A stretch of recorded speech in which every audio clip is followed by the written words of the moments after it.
Hey there, it's Dan Kenner with episode number 111 of the podcast. Today we're talking to JC Youngstrom about maximizing your time as an author.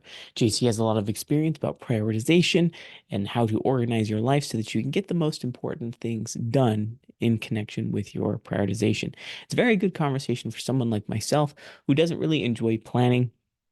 We talk a lot about strategies for people who don't like planning as well. So if you're like myself, then you might get a lot out of this conversation. Before we dive into that, definitely want to talk through some updates. So in terms of writing updates, this last week I did finally complete and go through the first round of edits for my short story that I will be submitting for Writers of the Future at the end of this month. So my writers group got a hold of it and they read through it and battered it to pieces, in a good way. They gave me a lot of really constructive and great feedback, ways to make it more flowy and to remove some of the confusion that it had. I did rush the ending because I had a 17,000 word limit. And I was determined to finish this story long before the end of that limit. So I finished my first draft about 14,000 words.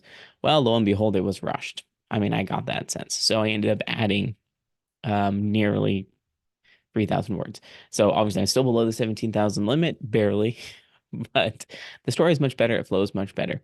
Now, if you're interested in stories that are a little bit of a narrative on, angels and devils, as well as just the morality of removing someone's agency in this life, that is the narrative of the story. It's an urban fantasy, and yeah, I think you might like it if you're interested in those subjects.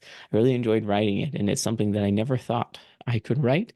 Came out of nowhere, my pantsing brain. I started with nothing, literally just this concept of an ability to essentially separate one's soul from the body, almost like your body stays there for such a second, separate your soul, and you can possess someone else even temporarily. So, yeah, it's a really interesting story, and I don't know if you'll be able to guess the ending. No one can ever guess my endings because they often surprise myself as well. But so that's done. I got back into the writing of Dwarf Blooded, just, written a couple thousand words because I did finish a short story very recently.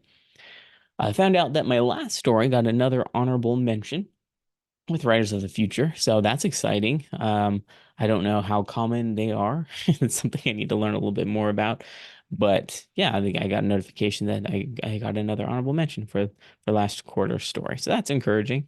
I guess I'll just keep getting certificates. I don't know if you can see the one back there for my silver honorable mention for the first story I submitted. But here's hoping that I can keep creating these quality stories for you. I hope to probably compile them all into one short story book that I'll publish with art for each story at some point. Maybe once I've accrued 8 or 9 of the stories, and I put it together into, 8 or 9 would be over 100,000 words, so I might need to do less than that, but we'll see what I decide. Let's see. Other than that, I have fixed up my shop, my store, and connected it with Book Vault. So I've got all my books set up with Book Vault so that you can now buy direct from me. So this is something new that I've never done before, but I recognize, after Amazon removed some of my reviews for no reason whatsoever, I decided I'd rather take control of being able to sell books and actually get paid a little bit of a higher amount for an even better quality book. Not that Amazon printing is terrible. It's okay. It's decent, but BookVault has amazing production. I really like the way the books come out with them, and you can buy direct from me. So what that means is if you go to my website now, dankenner.com, click on the store button, it will take you to my PayHip shop. And you can either buy signed books from me, which I will sign and ship them out. I'll box them up all nice and send them out to you. Or you can click on the unsigned versions, and that will essentially just send a notice to BookVault to have a print-on-demand version sent to your home. So I am selling them for a bit cheaper on my site than Amazon because I can do that. And coincidentally, cheaper on my website means more money for me, ironically, just because Amazon takes so much of it. It's very unfortunate. So if you're interested in buying my books, you can buy them direct. I'll get my ebooks all set up on my website as well. Haven't done that quite yet. Have all the files and everything. I just want to make sure the book funnel delivery is seamless, and that is something that I just need to tinker with, but I'll get that done at some point. In Homestead news this last week, nothing. We didn't have to do anything crazy with them. We didn't have to copper bolus them, or we were hoping to vaccinate them, but we don't have our vaccine. It hasn't come in the mail quite yet. So more than likely we will be doing that this Saturday. But we've got that down. We have a bunch of syringes just on hand, and our goats actually stay pretty still for that. So I know how to do it without sticking myself and how to get into them in a clean way. But I guess our cat, Wilma, did have kittens in the last week. She had six little kittens, so four girls and two boys. And, half of them have the little knobby tabby tail, which is really fun. And generally that means we've heard at least that they're better hunters. So hopefully that's good news. We'll be keeping some of them because unfortunately some of our cats just went missing. I don't know what happened. We had two adult cats that were great hunters. We were not having mouse problems at all in our house or around our house because they were up just hanging out by our house. They're barn cats. They disappeared. I'm not sure if they got hit by cars or I didn't see them at all. It's kind of crazy. They shouldn't have been picked up by the shelter. I did call the shelter and they said they didn't have them uh, because we're out in the country and they don't really care. They don't manage our area. They usually just kind of let strays do their own thing. So that's kind of sad. We're missing them. Our mouse problem is a problem as well. It has increased since they disappeared. So these new kittens, we're hoping to keep a couple of them so that they can be good mousers as well. At least that's the hope. But I don't have any pictures quite yet. Obviously, I just want to leave them undisturbed because they're still very little. They're like days old. They were born maybe 3 days ago, 4 days ago. Yeah, and I don't want to rock the boat or cause any issues with that. So we're just letting them sit in their pile for a little while before we touch them. And yeah, other than that, yeah, no other updates for homesteading. We have started, there's one thing I just remembered. We have started to preserve our eggs. So some of the last podcast episodes, I talked about just the sheer number of eggs that we have. It's a very positive problem to have because we have surplus. The problem is we don't want eggs to go bad. They are counter stable, they can sit out on the counter, but we had nearly 100. We have over 100 sometimes at any given time, and we're eating them as often as we can. But for preservation, we are water glassing them again. So essentially, we've got these buckets with some pickling lime that you put in, and you just gently put the eggs in, and the bloom is what it's called on the outside of the egg, keeps any germs or chemicals or whatever from permeating through the egg. So once you put them in that solution, it actually keeps them good. You can stick them on your shelf. And we had water glass eggs for around 6 months, 6 to 8 months last year, and we used them. And they don't taste the best. They don't taste bad, but they get kind of watery. I don't know why. And but yeah, otherwise they have just a little bit of a different taste. But yeah, they're fine. I mean, we ate them. We ate well 18 dozen eggs that were water glass last year. No issues. No one got sick. And we generally put them in things like when we make pancakes and cakes and stuff, and they work just fine. Don't know that I'd eat them plain. I don't know if they taste as good as fresh eggs, but we do what you can. And then my wife also made, I want to say 6 batches, possibly 8 batches of egg noodles. So that's another form of egg preservation is you use a bunch of eggs and egg noodles and you dry them out and put them in bags or buckets or whatever. And then you've got shelf stable eggs in the form of noodles. So that's what we did. We managed to preserve 8 dozen. I think it was either 6 or 8 dozen eggs in the past few days. And we'll have to be doing it again next week because we're getting that many. But yeah, it'll be great to have those for the winter. We're really, really looking forward to that. So I believe that was really actually all the news. So we can go ahead and shift over to the interview portion of the podcast.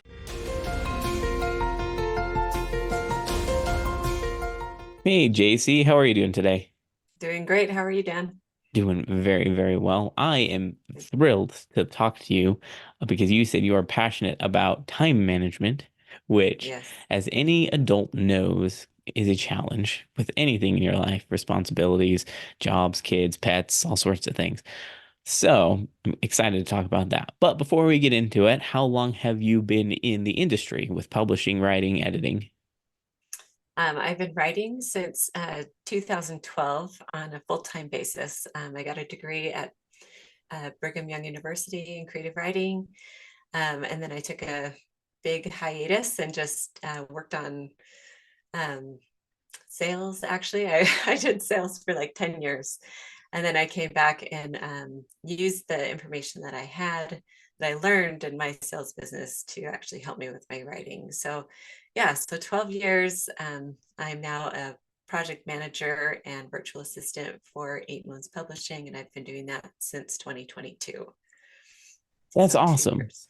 So did you ever think you'd end up in the publishing industry the full time? I did. You Well, did? yeah, when I studied English at BYU, um, I I studied creative writing. So that was what I really wanted to do was that.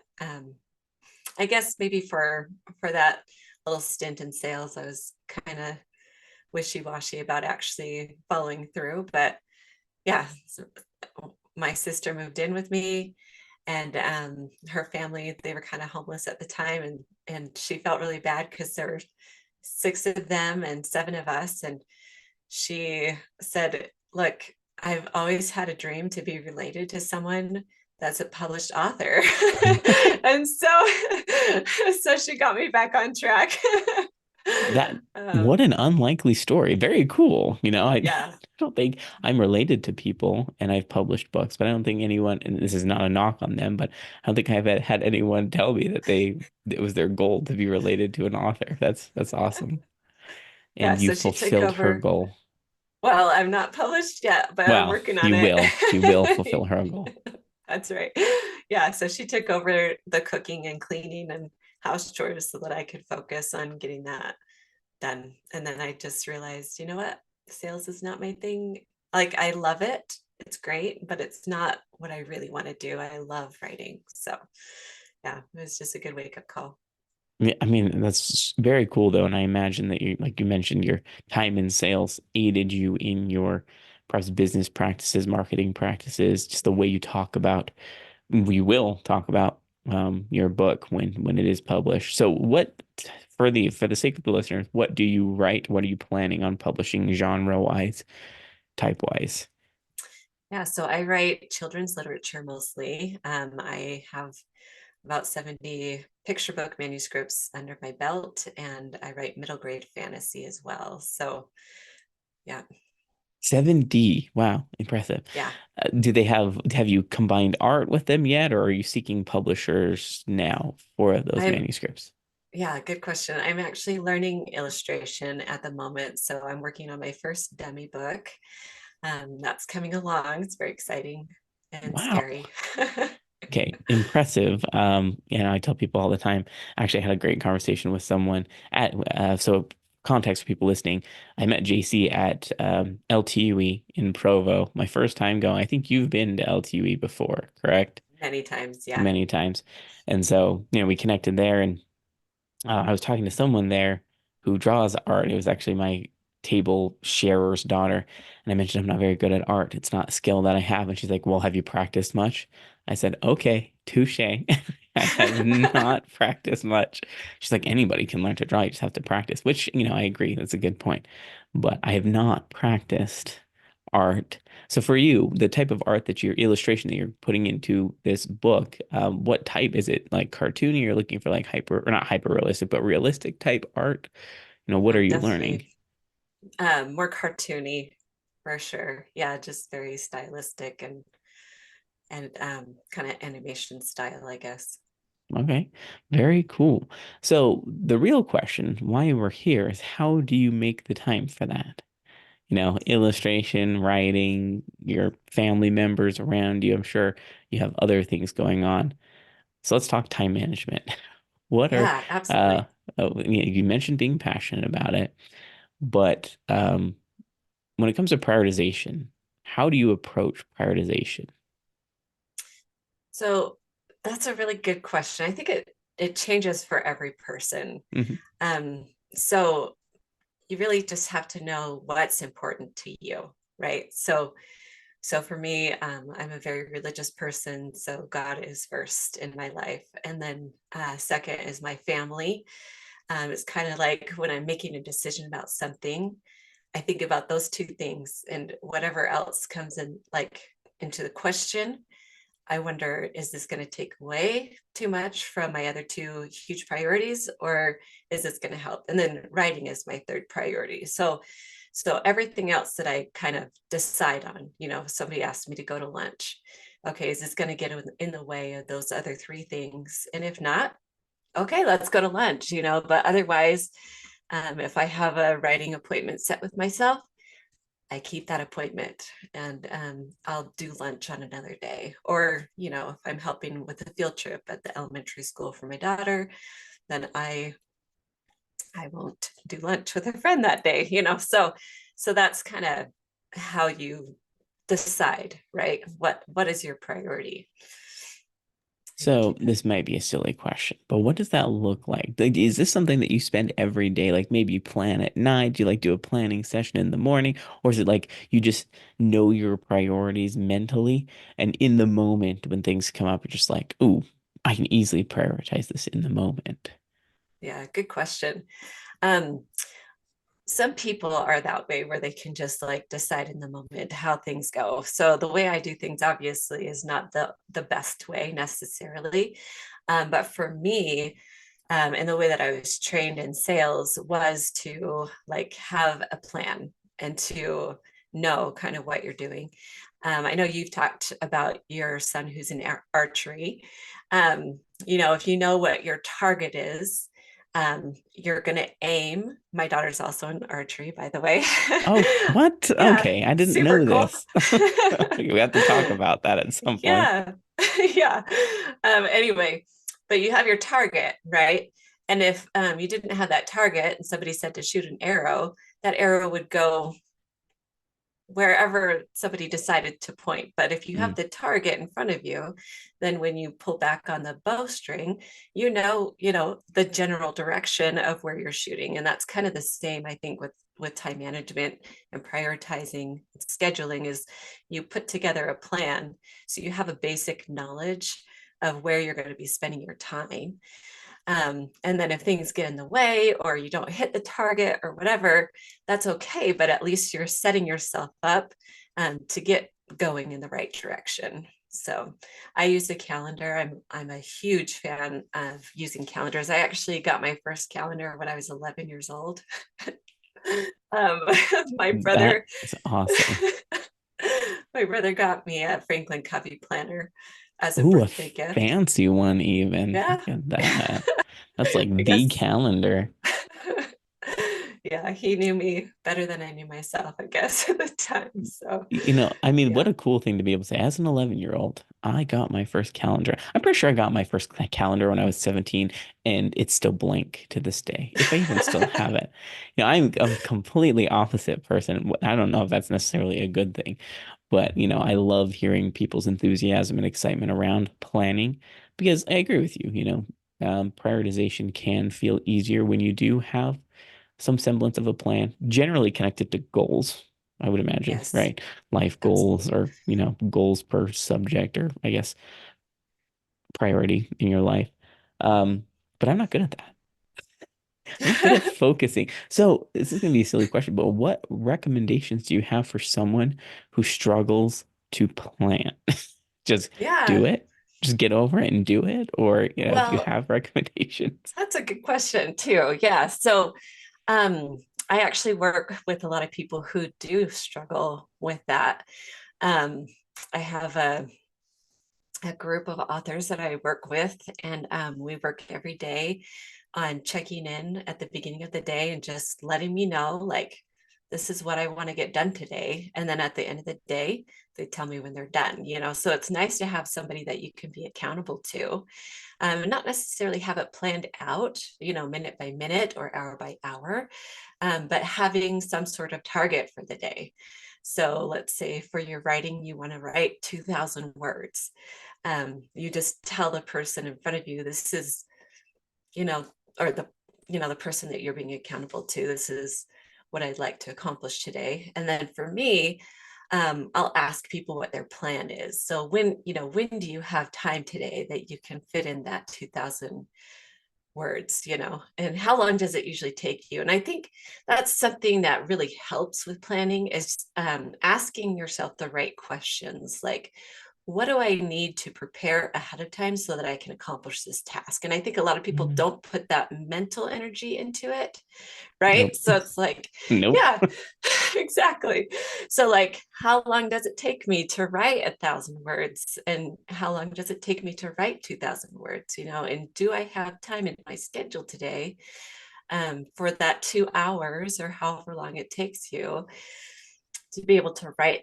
And then are you able to sit down for that long? I know you and I both are super busy, and we have a lot of other things that are a priority. And so putting in 2 hours of writing a day isn't always feasible, right? Um, yeah. I And wish 2 hour I block would know be sweet.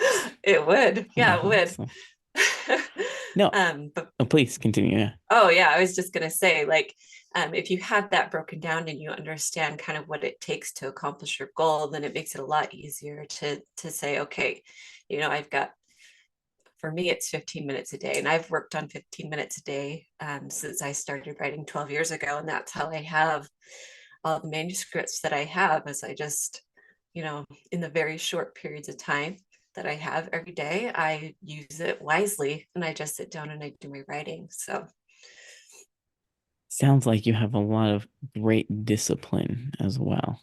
I think we all go in and out of discipline, which that's a completely different topic. But I do want to double click on the thing you mentioned about um, asking yourself the right questions. Because when I first started writing, I had word count per day goals.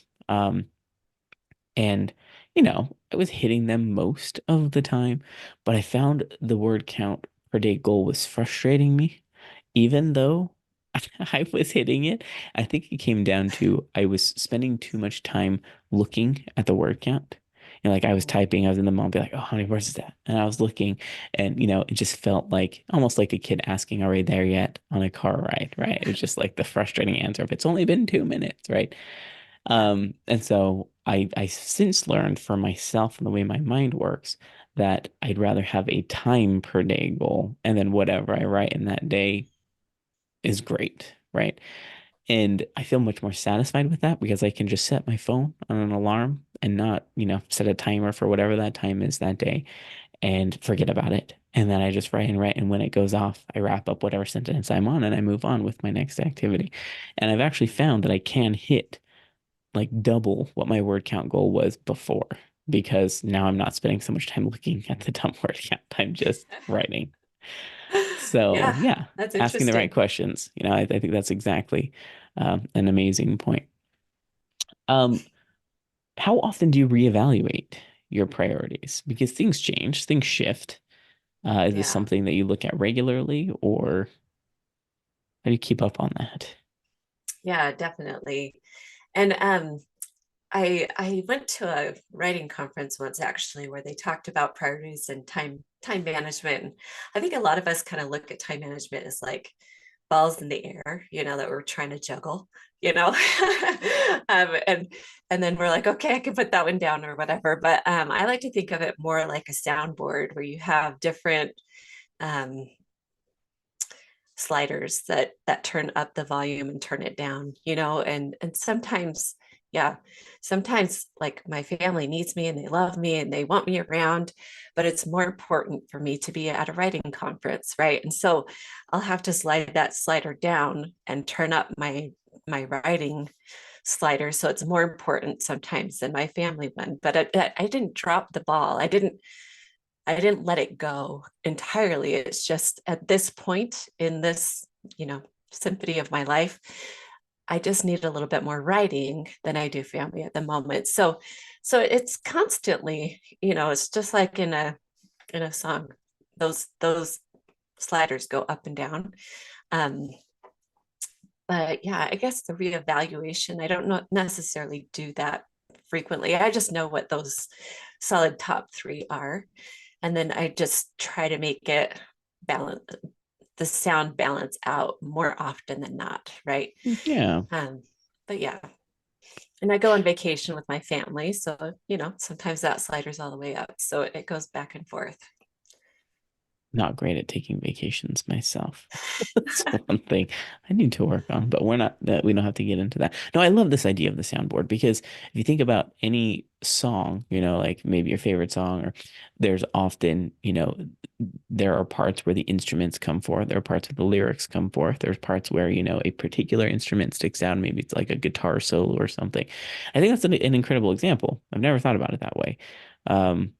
How do you how do you reach a point where you feel okay with turning down a dial. Now, what I mean by that is sometimes it's hard to accept that now might not be the time for a dial that you want to turn up to be turned up. So you kind of have to Mm. accept that, the kind of the balance when you boy have this drive, this desire for one of them to come to the forefront for some time, and maybe it can't because of, responsibilities. How do you become okay with that?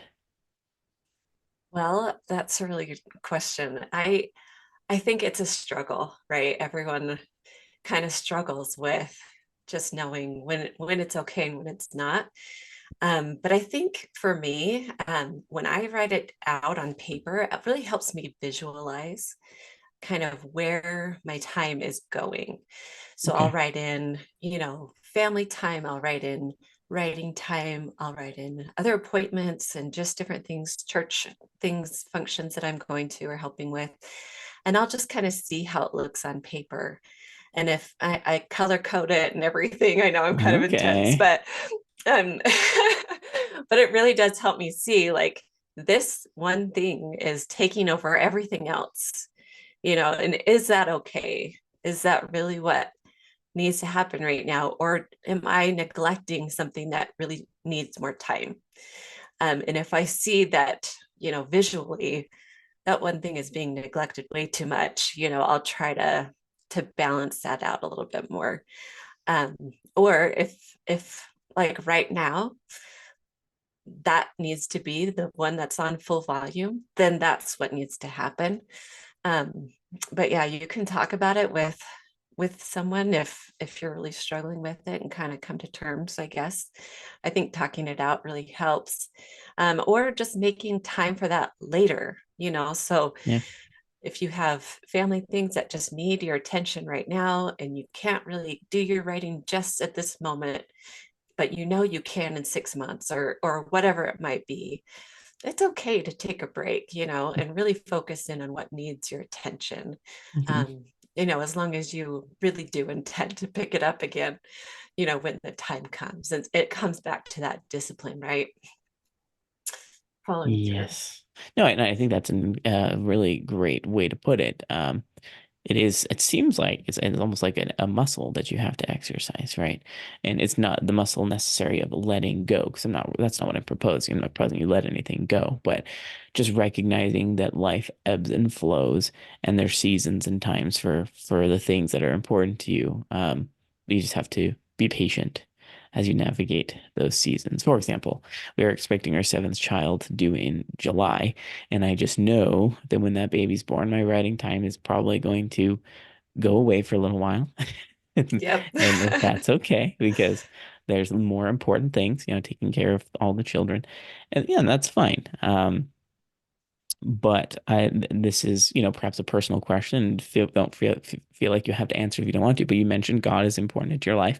I would imagine that there's some element of inspiration, pondering, prayer involved with this process for you. Is that Absolutely. generally true? Yeah. Yeah, for Awesome. sure. And so, I know some of the listeners aren't religious, and not a problem at all, but I think you could compare it to instincts as well. Mm.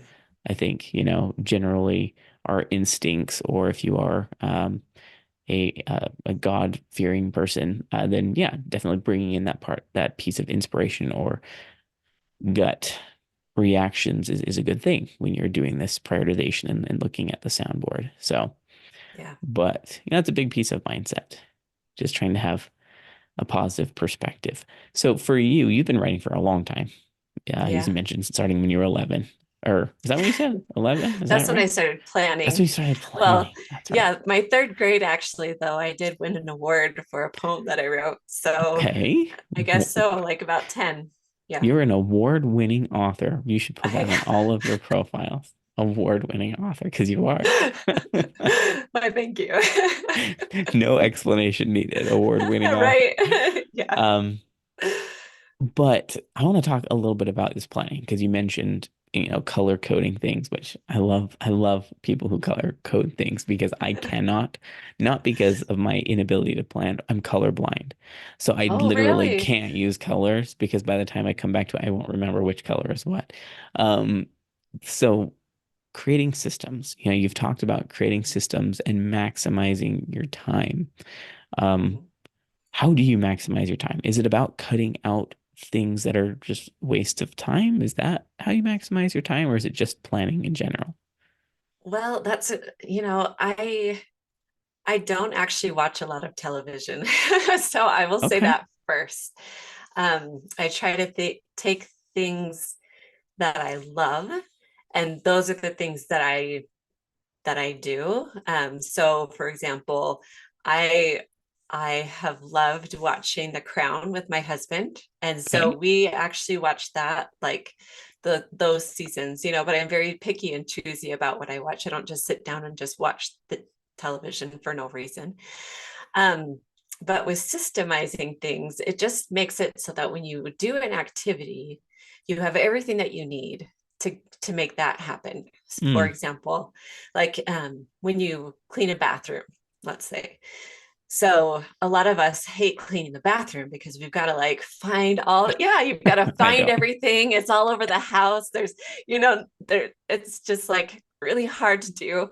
But if you have like a bin and it has everything that you need in it, and then Mm. you just take that with you, or you have one in every bathroom, even, then you don't have to take it out of the bathroom. It just saves so much time, right? Um, and that's kind of the same thing with like your writing. You have everything that you need, a space where you don't have to clean it every time you sit down.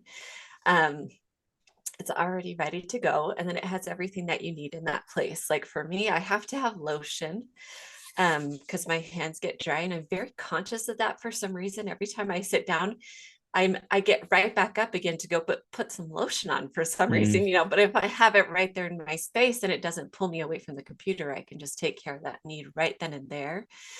So anything that you can tell is pulling you away from the thing that you're trying to accomplish is something that needs to be systemized or pushed out of your space. So that way, when you sit down in your chair, you're ready to write and you have everything that you need right there with you. So kind of that idea of just maximizing whatever time that you have. I love this idea, and it seems so intuitively. It's like, yeah, that makes total sense. In practice, I can feel that's somewhat challenging because it does require pre-thought to situations, or That's just true. considerations, or almost journaling post writing sessions or post anything you're prioritizing. What slowed me up? What caused me to slow? Next time, here's what I need to do to account for that. I mean, that's exactly what you're saying, but the irony is I literally do that for my job. I'm an Oh, do you? operations professional. I'm making things easier and more efficient for people. But there's something about my personal life where I cannot apply the same principles. And I don't know what it is. I don't know if it's like resistance or what, but it's just a little bit ironic. I won't even show you my desk right now because I'm sure people would probably cringe. Uh, but what you're saying is true. And I like to think we're also not TV watchers, so I can understand you on that front. But I try to look at my life and say, what is the level of satisfaction or fulfillment that I get from any given activity? Does it match or align with what I want it to be? And sometimes it makes it easier to be like, well, I enjoy this activity, but in reality, I'm not really getting a lot out of it. It's just kind of like I'm not getting a lot of meaning from it. It's just an aimless activity. Would I be okay if I didn't do that? And oftentimes it's like, yeah, probably. So, almost that just thought process. And like you said, aligning it with your priorities, I think is a really important thing. Um, so I think a lot of that does come to mindset as well, trying to be positive because once again, when things come up in your life that you're not planning, it's okay to just say, yeah, I can set these things aside. This thing is a higher priority. And remembering that all of your responsibilities should balance in a way where you feel like they're all working in tandem rather than fighting against each other. I think that's just a mindset thing, though. Um, but do you have any tips for someone who hasn't spent a lot of time planning? Let's say maybe they're early in their writing career and maybe they do have daily word count or time goals, but they're still struggling to hit it. What recommendations do you have for them to be able to schedule that in? Yeah, so I would definitely recommend an accountability partner. Okay. Um, so find someone who is good at bothering you about things. Um, so everybody's got someone, right, who's always telling them, you need to do this, you need to do that, right? So hire that person on to be your accountability partner and say, look, I'm really, really wanting to hit this word count every day or this time allotted. And then just check in with them at the beginning of the day, tell them what you're going to do, what your plan is, and then just check in with them when you're done, or have them bug you about it, right? Like, hey, have you gotten your writing done today? And I think we all have somebody that will help us in that way. Um, but yeah, just look at your schedule in the morning. So actually, what you typically do is look at it at the night before, before you go to bed. Okay. So that way you already kind of know what's happening the next day when you wake up in the morning, and you kind of already have it in mind.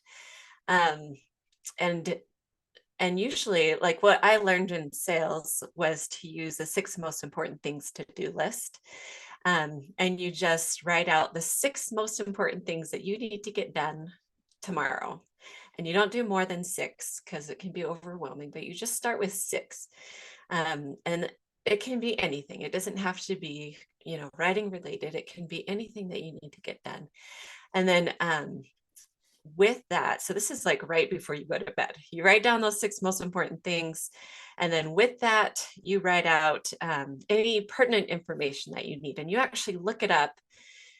So like if you need a phone number or an address or whatever, you look it up right then and you put it on the list along with whatever task it is. That way, when you are looking at your task list, you're not overwhelmed by the fact that you still need to find that information. You look at it, you've already got the information. So say I need to call Jane, here's her phone number. I just need to pick up the phone, dial the number, and then I can get that task completed. So you're kind of like, you're you're building a plan. So you're planning, and then the next day you're implementing that plan. So yeah, that's like your basic building blocks with time management. And, I'm glad that you mentioned the six most important things because that is generally how I operate. Um, in absence of my lack of focusing skills, or not absence, the existence of my lack of focusing skills. Looking at a list of most important things has been effective for me, because I can't always schedule them in my day, but when I know they're on the list, they get done. You know, Mhm. as I approach my day, I've got scheduled calls for work, I've got scheduled calls for other things, I've got, meals. And then there's the unexpected things with diaper changes and assisting my wife when things get overwhelming, which is they happen. It's not a big deal. I know that when I hit a free period, I say free loosely, right? I don't mean free time. I mean, hey, I don't have something scheduled in this moment and there's no one disturbing me. Now I can slot in one of those important things. Say, great, this is exactly the time I need. And for a time, I was only writing, like you said, for about 15 minutes, 20 minutes a day. And that was fine for me. I was like, hey, at least I'm writing. Sometimes it was on my phone in a Google Yep. Doc, typing away for 15 minutes while I waited in line for a prescription. That happens sometimes. Um, but I do like that most important things list. It's very effective. And I definitely recommend that if you haven't given it a go. But now, what if, how do you balance those important things? Because, sometimes those six most important things to be one of them takes like 2 hours and one of them takes like 5 minutes. Or does that matter? Does it matter the time to completion? Or Yeah, that's a hard one, and that one does kind of relate to what you were talking about earlier. It's using your pockets of time wisely. Mhm. So if you've got a 15-minute activity and you've got 15 minutes, then you use A lot that of them? time wisely. Yeah. Yeah, but I think there's a book out there called Eat the Frog. I'm pretty Okay. sure that's the title of it. But some people like to take the hardest thing on their list and get that done first. So they eat the frog first, and that way it's over and done with. You got the hard thing out of the way, and then the rest of the day is easy. You can put 15 minutes here and there to do whatever you need to do. Okay. Eat that frog. I looked it up Eat just that to frog. verify. Thank you. Yes. But yeah, I mean, I probably will take a look at this. For those of you listening, it says eat that frog, 21 great ways to stop procrastinating and get more done in less time. So that's a skill we could all use. Yeah. But, it's great to hear some of the things you're mentioning resonating because, like I said, hearing that you have this wonderful planner color coded is just like, whoa, over my head. That's overwhelmed for me. But, some of the strategies you mentioned that lead into that, I do employ. So, Well, good. Yeah. Well, and then another thing I wanted to mention is I have some of my friends who are the same. It's overwhelming for them to be like, I'm going to color code my day. But they kind of make it fun for themselves. And so what they'll do is they'll take their 6 most important things to do list and they'll actually put it into a jar and then just pull it out at random. And whatever they pull out, they've okay. just got to do it.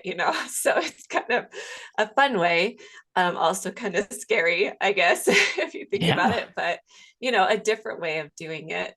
If you're like, okay, I've got time, let's see what's in the jar, then it might be helpful too. So that's fun. I'm glad you mentioned that. I've heard a lot of people gamifying things as well. mhm. I've never personally done that, but I don't know. Maybe that works for someone. Yeah, Make it it's some good for sort of kids game. too.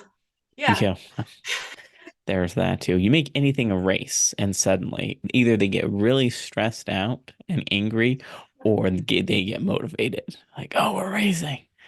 It's kind of Yep. funny, the reactions. But I'm not proposing you race against anybody. Anybody listening, they're like, wait, race? No, I'm just saying gamifying can be effective. Um, Yeah.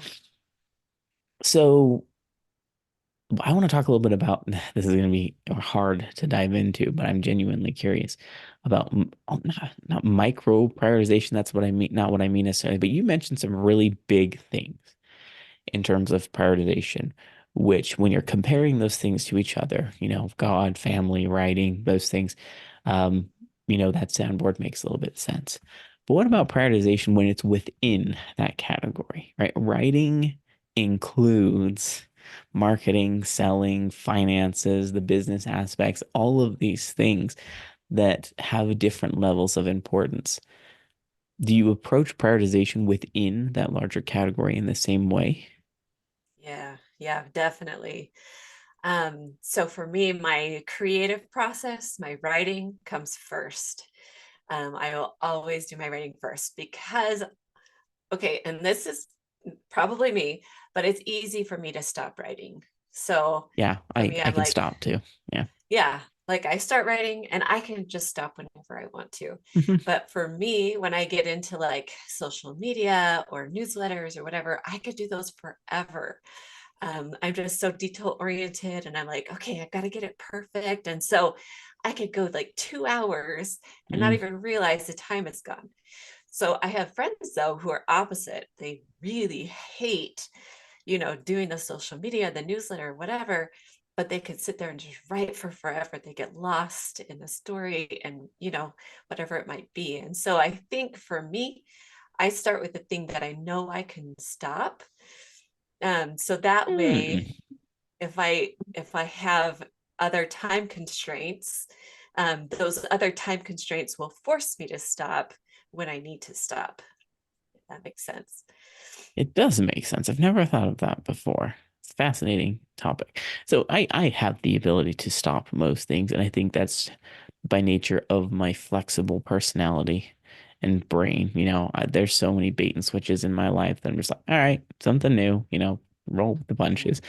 Um, in fact, my wife doesn't read because she can't stop reading. But I'm like, I can stop mid-paragraph if I have to. Like if I'm interrupted by Yeah. someone, I'd be like, yeah, what's up? I can get back into it. So, but it's a really good point though, with the time constraints and being able to stop something because time can get sucked into, an activity they might struggle with stopping. And I know social media is that way for a lot of people. I don't think it's just you. Um, Yeah. But yeah, it's an interesting perspective. So, do you organize your day kind of similarly every day?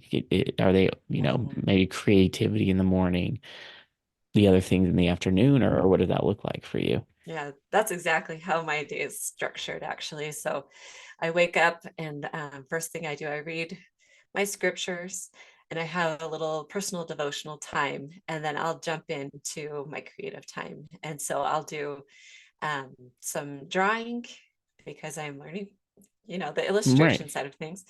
And then I'll do about 15 minutes of that. And then I'll jump into my personal writing time.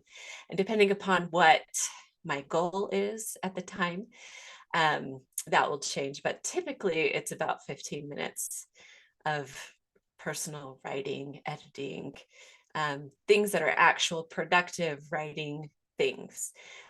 So you were talking about, the different levels of, what is defined as writing, So for me, um, it's really the writing and the editing are writing time. And then any research or additional things that I need to learn or do, writing choices, things like that, usually, or word choices, things like that will usually take place outside of that 15 minutes just because I need to get the words on the page, so I basically sprint or edit. But yeah, looking up things can sometimes lead to rabbit holes, which take you off track. And so yeah, so I'll do those after I'm done with my writing sprint time. Um, and then, anything in addition to that, I'll schedule on different days.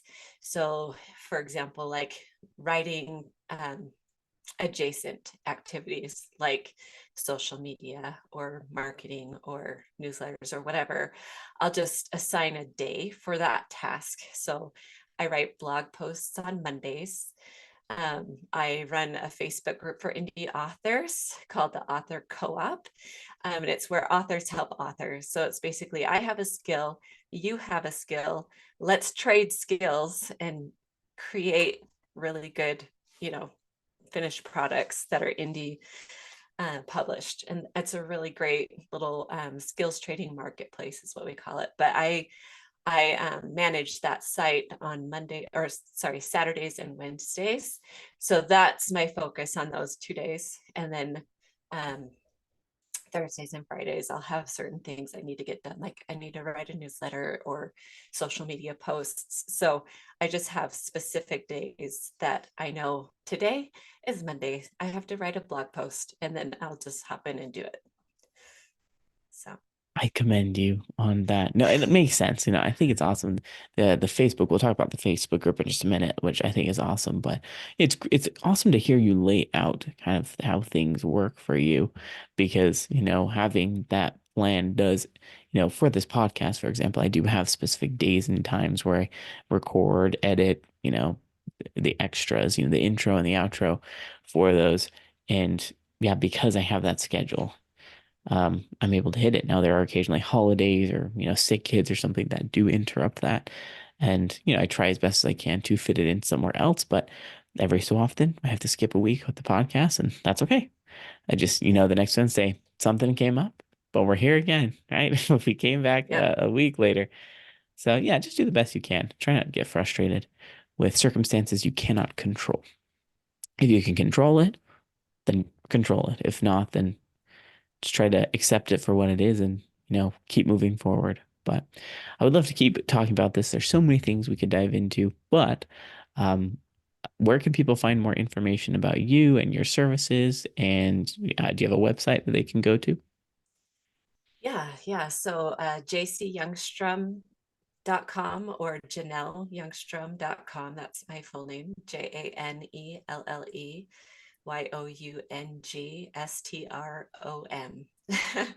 Awesome. .com. And Yeah. then if people are interested in this Facebook group, is it like um, free, or is it like a pay to Yeah. use? Like, what does that look like? Yeah, right now we're building it. We've got about 250 members. Wow. It's free to join. Yeah. And it's just the author co-op on Facebook. It's the skills trading marketplace. Very So yeah, cool. That's very fun. awesome. And any other locations where they might be able to find more about you? Um, well, I work with 8 Months Publishing as the publicist and project manager there, or virtual assistant, I guess, is a more indie friendly term, but that's basically what I do. And then I also do Vanilla Grass Writing. That's a blog that I help run. So that's writing Very cool. resources for writers. Okay, well, I'll make sure those are all in the show notes. But thank you for joining me today. This has been an excellent conversation. Yeah, thank you for doing this. I appreciate you taking the time.